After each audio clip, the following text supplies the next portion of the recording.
తెలుగు రాజ్యంకి స్వాగతం. నేను సత్యనారాయణ. ఆంధ్రప్రదేశ్ రాజకీయాల్లో ఇప్పుడు జగన్మోహన్ రెడ్డి అనుసరిస్తున్న వ్యూహం ఏంటి? ఆ వ్యూహంతోటి ఆయన చంద్రబాబుని సతమతం చేయాలని ప్రయత్నం చేస్తున్నాడు. కూటమి ప్రభుత్వాన్ని, చంద్రబాబు నాయుడిని ఆయన ఆహ్, సతమతం చేయాలని ప్రయత్నం చేస్తున్నాడు. అంటే ప్రభుత్వం అధికారంలోకి వచ్చి నెల రోజులు నిండక ముందే లా అండ్ ఆర్డర్ పరిస్థితి బాలేదు.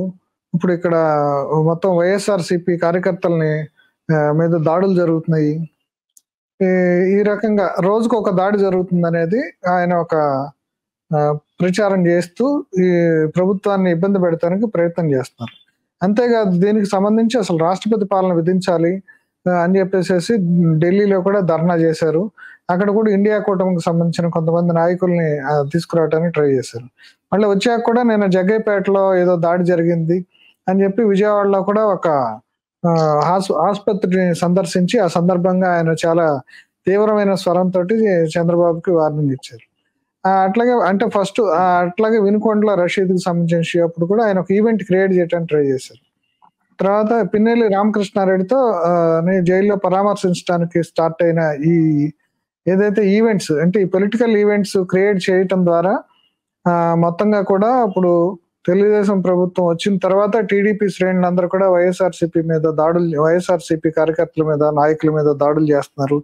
రాష్ట్రంలో లా అండ్ ఆర్డర్ అనే దాన్ని గవర్నమెంట్ మెయింటైన్ చేయలేకపోతుంది.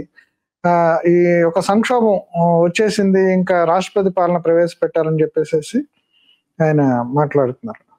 అంటే ఇది చూస్తుంటే కొంతమంది సీనియర్ జర్నలిస్టులు, విశ్లేషకులు వాళ్ళు ఒక విషయాన్ని దీంతో కంపేర్ చేస్తున్నారు. గతంలో జగన్మోహన్ రెడ్డి తండ్రి రాజశేఖర రెడ్డి ఉమ్మడి ఆంధ్రప్రదేశ్ రాజకీయాల్లో ఉన్నప్పుడు కూడా ఆయన చాలా కాలం పాటు ఆయన దూకుడు ఉండటం వల్ల ఆయన పక్కన పెట్టారు. నాయకత్వం కానీ ఆయన ఏదో 30 ఏళ్ళు ఆయన సీఎం కావడానికి వెయిట్ చేయాల్సి వచ్చింది. అంటే అప్పటి సీనియర్లు అయిన చెన్నారెడ్డి ప్రభుత్వం కానీ కోట్ల విజయభాస్కర్ రెడ్డి ప్రభుత్వం కానీ ఉన్నప్పుడు ఆయన స్ట్రాటజిక్ గా ఆ ప్రభుత్వాలను అస్థిరపరచడానికి ఆయన ఆ రోజుల్లో ఇదే తరహా వ్యూహాన్ని అనుసరించారని చెప్తూ ఉండేవాళ్ళు. అంటే అప్పుడు హైదరాబాద్ లో పాత బస్తీలో మత కలహాలు జరుగుతుండేవి. ఆ మత కలహాలు జరుగుతున్న టైంలో అంటే ఒక హిందూ ముస్లిం గొడవలు రావటం, హైదరాబాద్ కు సంబంధించి ఇక్కడ ఎప్పుడు అల్లర్లు జరుగుతాయి, ఇక్కడ శాంతి భద్రతల సమస్య ఉంటుంది అనేది ఒకటి క్రియేట్ చేయడం ద్వారా ఇప్పుడు ఆ ఉన్న ముఖ్యమంత్రిని అధిష్టానం దించేలాగా రాజశేఖర రెడ్డి వ్యూహం పన్నేవాళ్ళు, పాత బస్తీలో అల్లర్లు క్రియేట్ చేసేవాడని ఆయన మీద ఒక విమర్శ ఉంది. అంటే అది ఖచ్చితంగా దాంట్లో ఏం జరిగింది, ఈయన పాత్ర ఎంత ఉంది అనేది పక్కన పెడితే ఈ దుందుడుకు స్వభావం వల్లనే ఆయన దాదాపుగా 30 ఏళ్ల పాటు పిసిసి నాయకత్వాన్ని లేదంటే ముఖ్యమంత్రి పదవిని అందుకోవటానికి వేచి ఉండాల్సి వచ్చిందని చెప్పేసి చెప్తారు. దాని తర్వాత కూడా నా దుడుకు స్వభావాన్ని నేను తగ్గించుకున్నానని చెప్పారు. ఈ నేపథ్యంలో ఇప్పుడు జగన్ ఏదైతే వ్యూహం అనుసరిస్తున్నాడో అంటే ప్రభుత్వాన్ని అస్థిరపరచడానికి, శాంతి భద్రతలు బాగా లేవు అనే వ్యూహాన్ని, లేదంటే అక్కడక్కడ అల్లర్లు క్రియేట్ చేయటాన్ని, ఇవన్నిటిని చూస్తుంటే రాజశేఖర రెడ్డి రాజకీయ శైలి గుర్తొస్తుందని చెప్పేసి చెప్తున్నారు. ఈ అంశంపై మనతో చర్చించేందుకు సీనియర్ జర్నలిస్టు, సామాజిక విశ్లేషకులు డానీ గారు మనతో ఉన్నారు. డానీ గారు నమస్కారం అండి. నమస్తే అండి. అదేనండి, ఇప్పుడు జగన్మోహన్ రెడ్డి ఇప్పుడు మొన్నటి వరకునేమో ఆయన అధికారంలో ఉన్నప్పుడు మొత్తం పోలీస్ రాజ్యం నడిచింది. ఆయన కొంత స్ట్రాటజిక్ గా ఆయన మీద కోడికత్ విసిరారని ఒకసారి, ఇంకోసారి ఏమో గులకరాయి విసిరారని చెప్పేసి చెప్పారు. ఇట్లా తన మీద దాడులు జరుగుతున్నాయి అనేదేమో అధికారంలో ఉన్నప్పుడు క్రియేట్ చేశారు.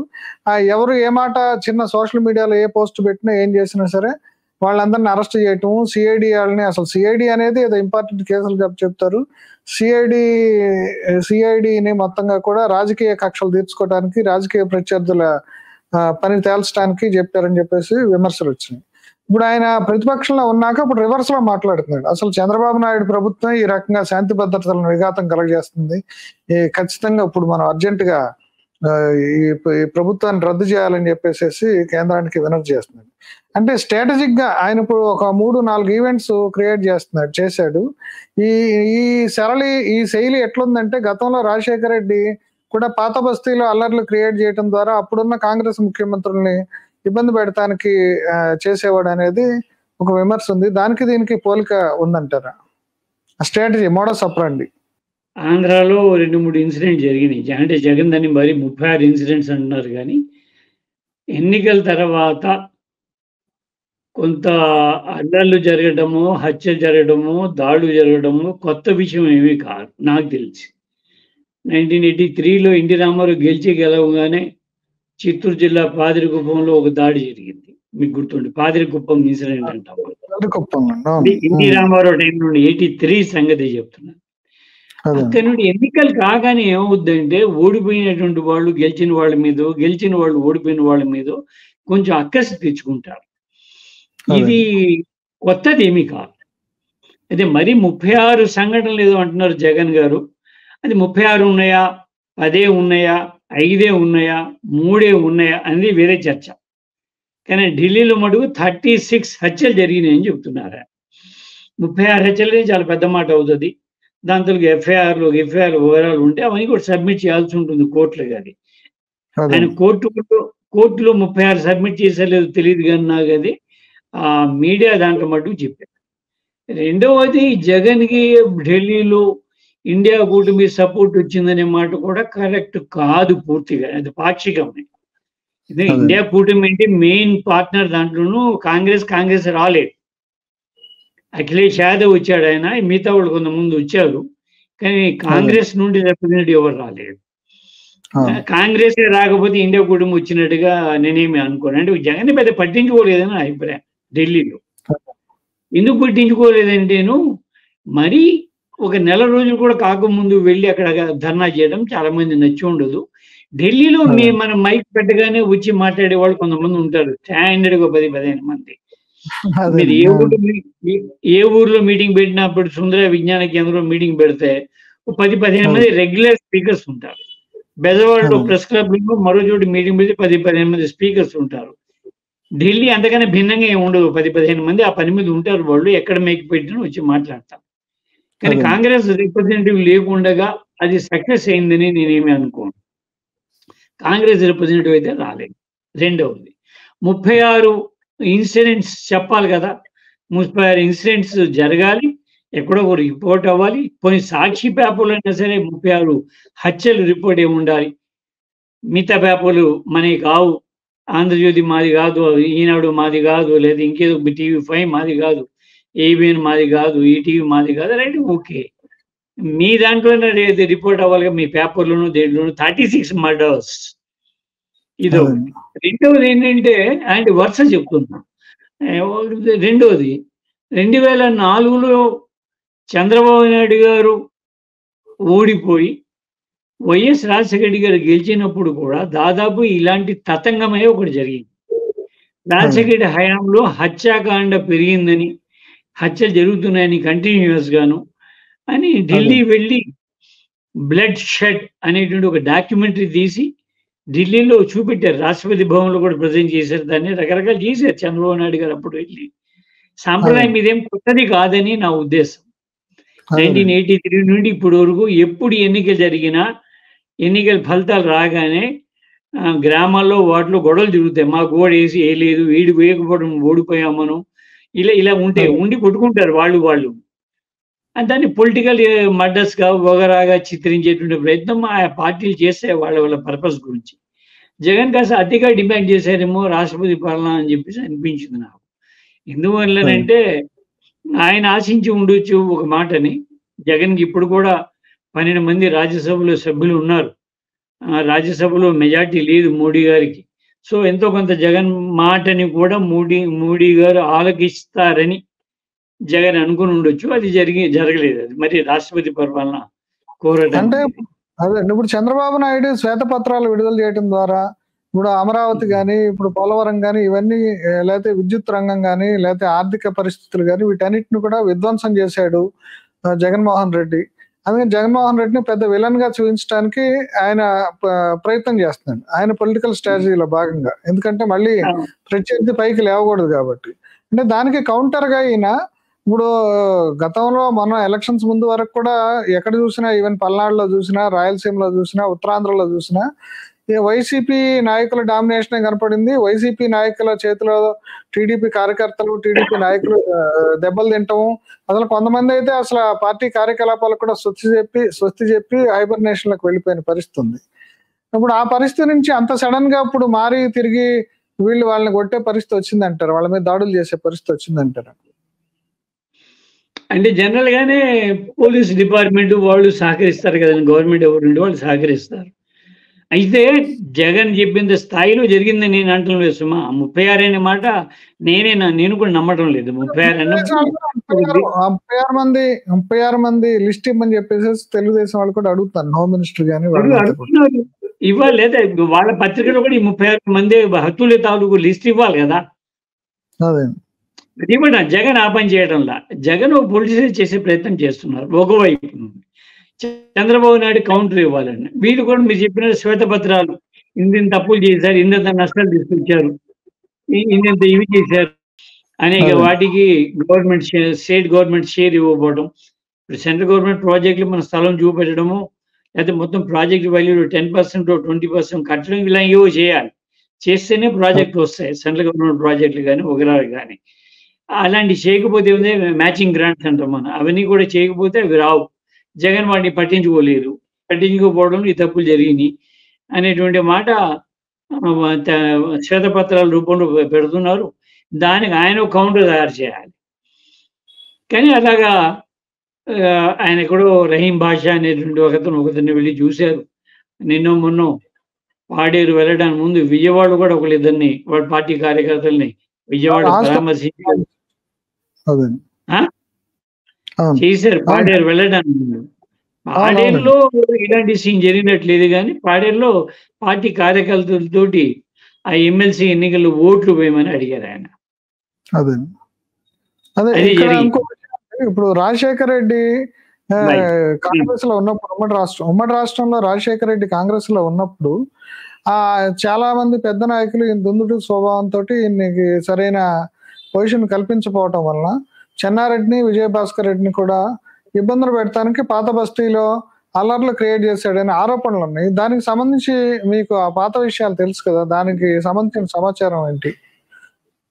2004లో రాజశేఖర రెడ్డి గారు ముఖ్యమంత్రి కావడానికి ఒక ఏడాది ముందు రాజశేఖర గారి క్యారెక్టర్ వేరు అని అందరికి తెలిసిన విషయమే. అసలు 1999 ఎన్నికల్లోనే కాంగ్రెస్ గెలిచేటువంటి ఒక అవకాశం వచ్చింది. రాజశేఖర రెడ్డి గారి మూలంగానే ఆ టైంలో కాంగ్రెస్ ఓడిపోయింది, రాజశేఖర రెడ్డి గారి మూలంగా. ఎందుకంటే రాజశేఖర గారి ఫేస్ కానీ, ఆయన మేకప్ స్టైల్ కానీ, పెద్ద పెద్ద మీసాలు కానీ మహిళలకి నచ్చలేదని పెద్ద టాక్ వచ్చింది అప్పుడు. కాంగ్రెస్ నిజంగా చాలా బాగా 26 సీట్ల నుండి పి జనార్దన్ రెడ్డి గారి హయాంలో ఉన్నటువంటి 26 సీట్లు 100 సీట్లకి రాజశేఖర రెడ్డి గారు తీసుకెళ్లారు. దాన్ని 100 ఎందుకు దాటలేదంటే మహిళలకు రాజశేఖర గారు నచ్చలేదు అనే మాట వచ్చింది అప్పట్లో. ఆయన అపీరియన్స్ మొరటుగా ఉన్నది అని, ఆయన బిహేవియర్ కూడా మొరటుగానే ఉండేది. కర్నూలు మీటింగ్ చెప్పడానికి పివి నరసింహారావు వస్తే ఆ వేదిక మీద కోట్ల విజయభాస్కర్ రెడ్డి ఉంటే విజయభాస్కర్ రెడ్డి మీద చెప్పులు విసిరే ప్రయత్నం ఎవరో చేశారు, రాజశేఖర అభిమానం. కానీ ఈ వేదిక మీద ఆ రోజు పివి నరసింహారావు గారు ఉన్నారు, ప్రధానమంత్రి హోదా. ఇలాంటి రాజశేఖర రెడ్డి గారికి ఈక్వేషన్స్ అర్థమయ్యి కావు. విజయభాస్కర్ రెడ్డి మీద చెప్పులు వేయటం అనేది తప్పు. మీ కాంగ్రెస్ పార్టీలు ఉంటూ ఒక కాంగ్రెస్ ముఖ్యమంత్రి మీద చెప్పులు విసిరడం కరెక్ట్ కాదు. మీ మనిషి ఎవరో విసిరాడు, కానీ ఆ వేదిక మీద ప్రధానమంత్రి ఉన్నారు. ఇలాంటి దుందుడు స్వభావం ఉండేది. తర్వాత ఏమైంది, ఇది 89 ఎలక్షన్స్ లో వచ్చి మరి చెన్నారెడ్డి గారు గెలిచిన తర్వాత అది హైదరాబాద్ అల్లర్లు సాగింది. అప్పుడు ఒక ఆరోపణ వచ్చింది రాజశేఖర గారి మీద. ఈ అల్లర్లు చెన్నారెడ్డి నచ్చక రాజశేఖర గారికి చెన్నారెడ్డి ప్రభుత్వం దించేయడం కోసం ఇలా చేశారని చెన్నారెడ్డి స్వయంగా ఈ ఆరోపణ చేశారు.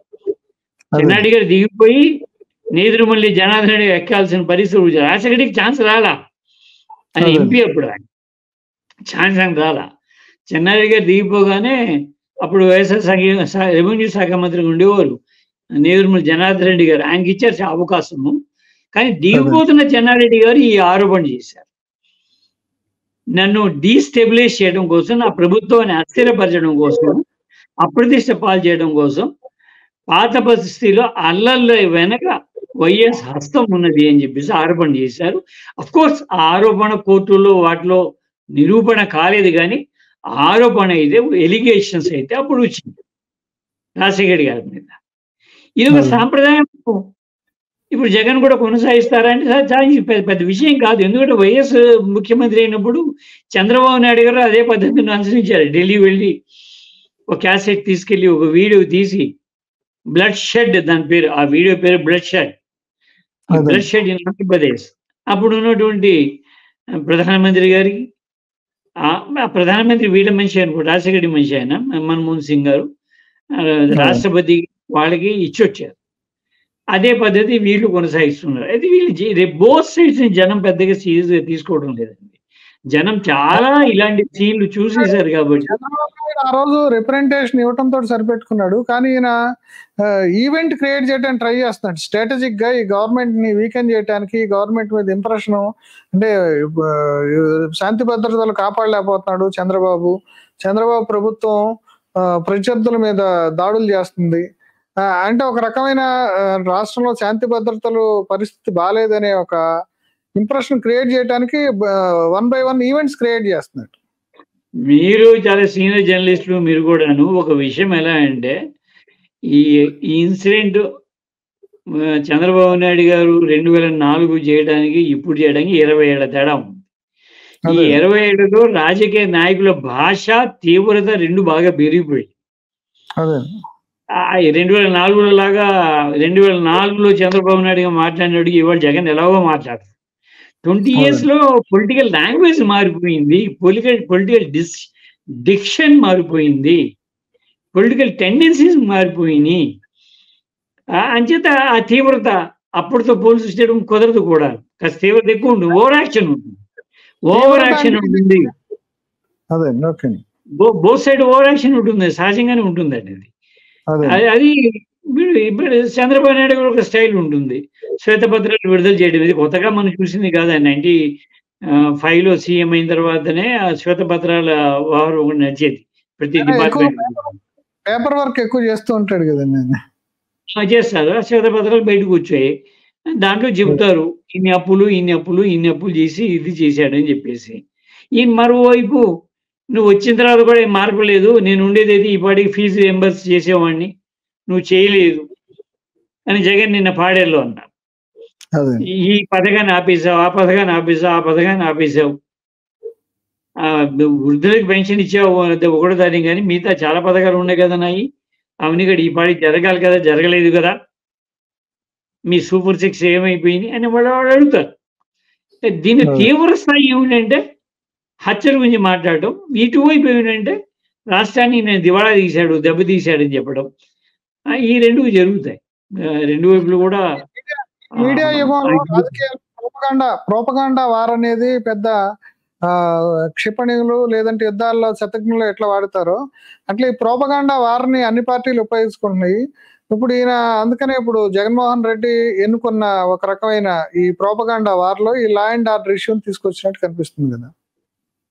అవునండి, సహజంగానే ఇవాళ మామూలు సాంప్రదాయ మీడియా కన్నా కూడా సోషల్ మీడియా చాలా బలమైనది. ఇవాళ చాలా బలమైనది.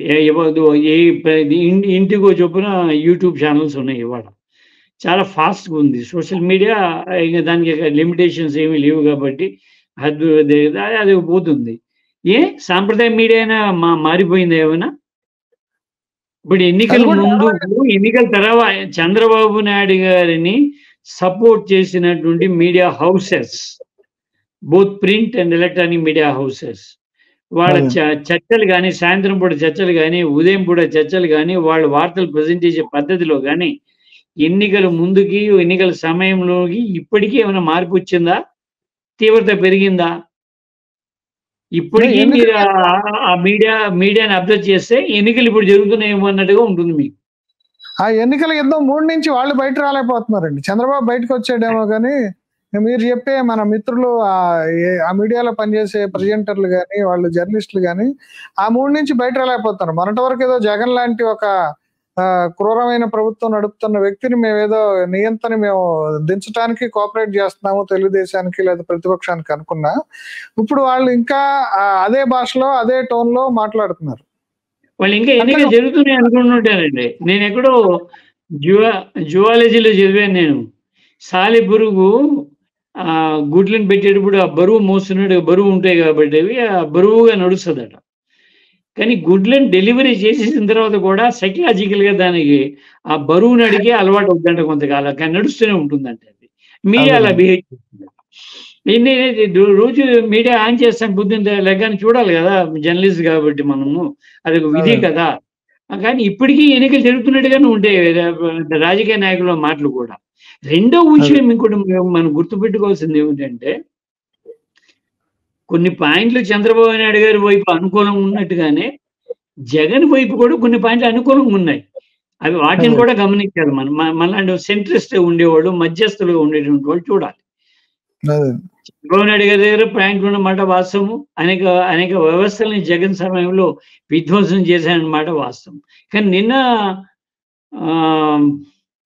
అనుకుంటా ఈ మద్యం అమ్మకాల రేట్లు ఎంత చెబుతూ గతంలోనూ తగ్గినాయి అన్నట్టుగానే సమాచార శాఖ మంత్రి మీడియా ముందు చెప్పారు. గత ప్రభుత్వ కాలంలో మద్యం అమ్మకాలు తగ్గినాయి. ఎంత తగ్గినాయి? బాగా తగ్గినాయా, కుంది మాత్రం తగ్గినాయి, అది వేరే కదా, తగ్గినాయి అనే అర్థంలోనే ఆయన మీడియా ముందు మాట్లాడారు. రెండు ప్రచారాలు కూడా. ఇప్పుడు ఒక దుష్ట పరిపాలన సాగుతుంది, హంతక పరిపాలన సాగుతున్నది, దీన్ని ఆపాలి, రాష్ట్రపతి పరిపాలన పెట్టాలనేది జగన్ ఒక ఫార్ములా పెట్టుకున్నారు. జగన్ ఇంకో ఫార్ములా కూడా పెట్టుకున్నట్టున్నారు. నాకు సెక్యూరిటీ తగ్గించేశారు, ఇది ఒకటిగా సింపతి పొందేటువంటి ప్రయత్నం కూడా చేస్తారు. సహజంగానే రాజకీయాలు అన్ని పావులు వాడతారు కదా. అదే తనని ఎలిమినేట్ చేయడానికి కూడా ప్రయత్నాలు జరుగుతున్నాయి అన్నట్టు కూడా వాళ్ళ పార్టీ నాయకులు ప్రెస్ మీట్ లో చెప్పారండి. వీళ్ళ నాయకులు ఎవరో ఇప్పుడు ఆయన్ని అసలు ఎలిమినేట్ చేయడానికి కూడా ట్రై చేస్తున్నారన్న అర్థం వచ్చేలా కూడా మాట్లాడతారండి. అదేం పెద్ద విషయం ఏమీ కాదది. నేను ఇవాళ వాళ్ళు మాట్లాడుతున్న భాష చూస్తే, ఒకటి ఇప్పుడు హోంమంత్రిగా ఉన్నటువంటి వారు ఎన్నికల ముందు ఒక టీవీ ఛానల్కి ఇంటర్వ్యూ ఇస్తూ, చాలా పురాణంగా ఇంటర్వ్యూ, అది గంటన్నర సాగిన ఇంటర్వ్యూ.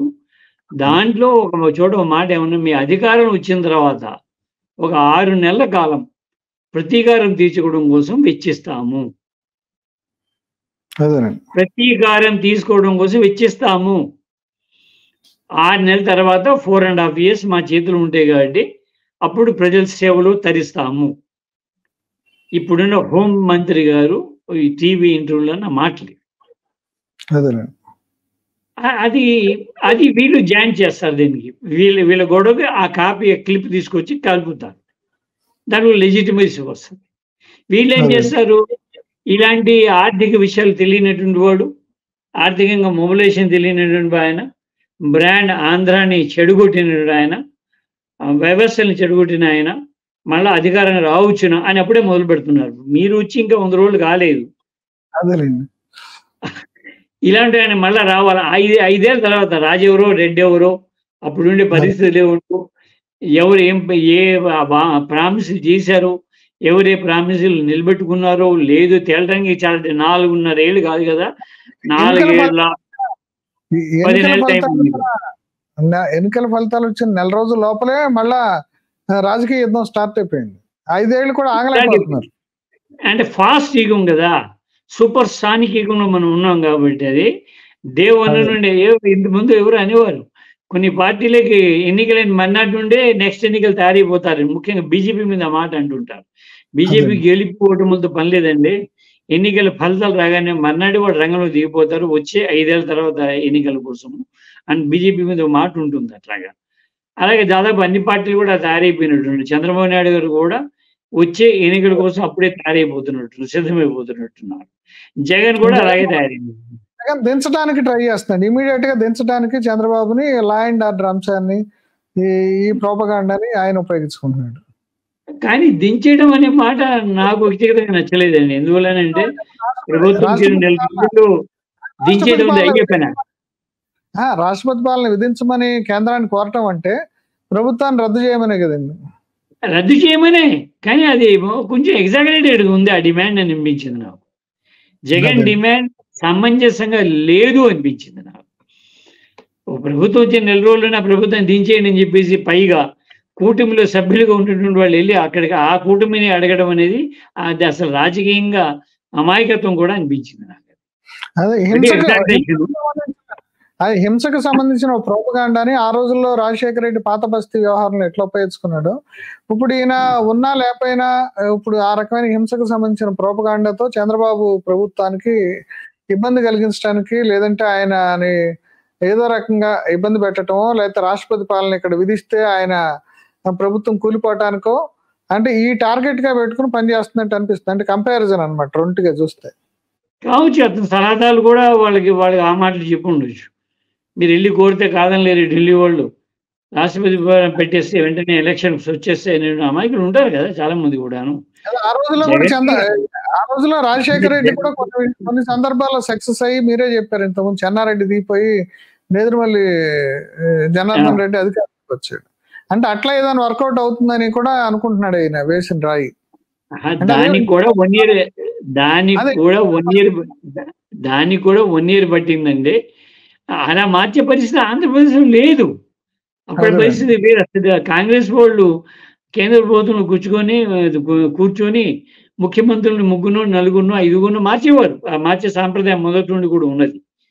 అదే ఆయన మారాడు, జనార్దన్ రెడ్డి మారాడు, కోట్ల విజయభాస్కర్ రెడ్డి వచ్చాడు. అంతకుముందు మరి కోట్ల విజయభాస్కర్ రెడ్డి వగైరాలు ఐదుగురు మారారు. అప్పుడు చెన్నారెడ్డి తోటి ఓపెనింగ్ బ్యాట్స్‌మెన్ చెన్నారెడ్డి గారు, ఆ తర్వాత భవనం వెంకటరామ్ గారు, ఎవరెవరు అట్లా అంజయ్య గారు, మళ్ళా కోట్ల అదే విజయభాస్కర్ రెడ్డి, మధ్యలో ఇంకొక ఆయన ఎవరోను. మొత్తం ఐదుగురు, నలుగురు అప్పుడు మారారు. అదొక అదే పద్ధతి కాంగ్రెస్‌కి ఉండేదది. అది ప్రాంతీయ పార్టీలు ఎలా సాధ్యమవుతది? ప్రాంతీయ పార్టీలు అలా అవ్వదు గదా! టీడీపీ అనేది ప్రాంతీయ పార్టీ గదా! అంటే ఇప్పుడు ఒకటేంటంటే ఇప్పుడు మోడీకి ఈయన అండదండలు కావాలి. ఇప్పుడు జగన్మోహన్ రెడ్డి కూడా వాళ్ళు వచ్చిన తర్వాత మేము ఎన్డీఏలో ఉంటామని ఒకసారి ఆఫర్ చేశారు. ఇంకోసారి ఏమో మాకు రాజ్యసభ సభ్యత్వాలు ఉన్నాయి. 11 ఎన్నో ఉన్నాయి. ఇక్కడేమో 3 ఇవన్నీ కలిపితే కూడా మాకు 14-15 దాకా మాకు కూడా బలం ఉన్నట్టే పార్లమెంట్‌లో అనేది చెప్తున్నారు. ఇప్పుడు అవును. ఆ లెక్కలు విజయసాయి రెడ్డి గారు వాళ్ళు బయట చెప్పారండి. జగన్ గారు కూడా బయట చెప్పారవి. మీరు ఏమనుకున్నా సరే ఆ ఓట్లు ఎలాగోను ఎన్డీఏకే పడతాయి. మోడీ గారి అనుకూలంగా ఉన్నా పడతాయి. అనుకూలంగా లేకుండా కూడా పడతాయి. ఎలక్షన్ సమయంలో ఎలక్షన్ ప్రాపగాండాలో ప్రచార సభల్లో మోడీ గారు, అమిత్ షా గారు, ఇతర కేంద్ర మంత్రులు ఇక్కడ వచ్చి జగన్ బోలెడంత విమర్శించి ఎళ్లారు కదా! ఏటీఎం అన్నారు, ఇంకోటి ఏదో అన్నారు, ఏదో ఉన్నారు. అది సంగతి. అంటే అలా ఉండదు కదా! లోపాయికారిగా ఒక అండర్‌స్టాండింగ్ ఉంది. ఇప్పుడు చంద్రబాబుని అదుపులో పెట్టడానికి, అట్లాగే రేపు కాంగ్రెస్ లేవకుండా ఉండాలన్నా సరే, ఇప్పుడు ఈయన వెయిట్‌ని ఉపయోగించాలని, జగన్మోహన్ రెడ్డి రాజకీయ వెయిట్‌ని ఉపయోగించాలనే వ్యూహంతోటి మోడీ, అమిత్ షా ఉన్నారనేది గదండీ. అది చాలా ఉన్నాయండి అట్లాంటి కథనాలైతేను. అంటే సుజనా చౌదరిని ఎందుకు తీసుకొచ్చారని, మోడీ గారు ఎవరినైనా నమ్మొచ్చు గానీ, చంద్రబాబు నాయుడు గారిని పూర్తిగా నమ్మలేరని, 2019 ఎలక్షన్‌లో చంద్రబాబు నాయుడు గారు చేసిన ప్రచారం మోడీ గారి మనసు నుండి ఇంకా బయటపడలేదని, ఆయనకేదో సీట్లు అవసరం వచ్చింది కాబట్టి అడ్జస్ట్ అవుతున్నారు గానీ, సీట్ల యొక్క విషయం తేలిపోతే గనక మారుస్తారని ఇట్లాంటివి ఉన్నాయి. ఇది ఈ ప్రచారము మొదటి నుండి కూడా ఉన్నది. కానీ దాని పాసిబిలిటీ ఉన్నది అని నేను అనుకోవటం లేదు. చంద్రబాబు నాయుడు గారిని అధికారం నుండి దించి రాష్ట్రపతి పరిపాలన పెట్టి మళ్ళా ఎన్నికలకు వెళ్ళేటువంటి పరిస్థితి ఆంధ్రప్రదేశ్‌లో 100కి 200% లేదు. అని ఇప్పుడు అదే వర్కౌట్ కాదు. జగన్ ఆప్షన్ అది. తనకున్నటువంటి వాళ్ళని రాజ్యసభ సభ్యులను మోడీ కోసం వాడతారా? వాడరా అని. ఈయన వాడపోయినా 12 మందిని లాక్కోగలిగిన కెపాసిటీ కలిగిన పెద్ద మనిషి మోడీ గారు. ఇంతకుముందు చంద్రబాబు నాయుడు గారు అది తెలిసి కదా నలుగురిని అక్కడ పంపించేసింది రాజ్యసభ సభ్యుల్ని. 2019 ఎలక్షన్ తర్వాత నలుగురు టీడీపీ రాజ్యసభ సభ్యులు ఎన్‌మాస్‌గా ఎళ్ళిపోయారు కదండీ బీజేపీలోనికి. సీఎం రమేష్ గారు కానీ మిగతా వాళ్ళు కానీ.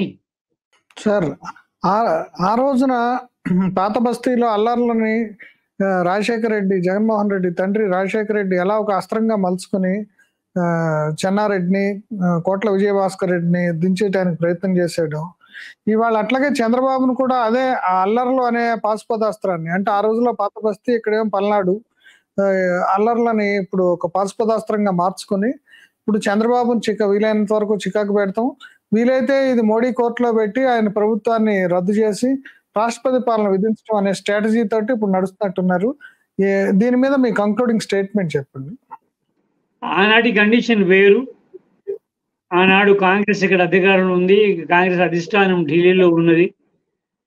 తేడాలు వచ్చి ఎవరైనా కంప్లైంట్ చేస్తే ముఖ్యమంత్రిని మార్చేటువంటి పరిస్థితి, సాంప్రదాయం ఆ రోజుల్లో ఉన్నది.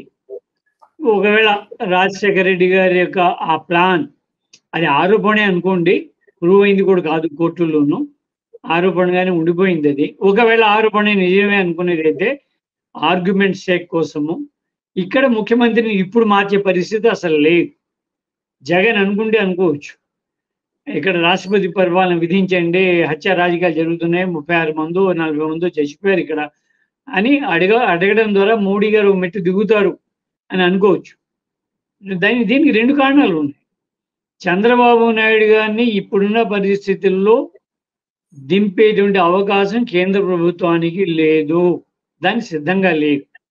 జగన్ దగ్గర 10, 12 రాజ్యసభ సభ్యులు, 2, 3, 4 లోక్సభ సభ్యులు ఉన్నారు. వాళ్ళు వీళ్ళు కలిసి 15 మంది అవుతారు. అది కూడా స్ట్రెంగ్త్ మోడీ గారు కావాలి కదా అని కొంతమంది ఆర్గ్యూ చేయవచ్చు. కానీ దీన్ని బేరం ఆడే స్థితిలో జగన్ ఉన్నారని నేను అనుకోను.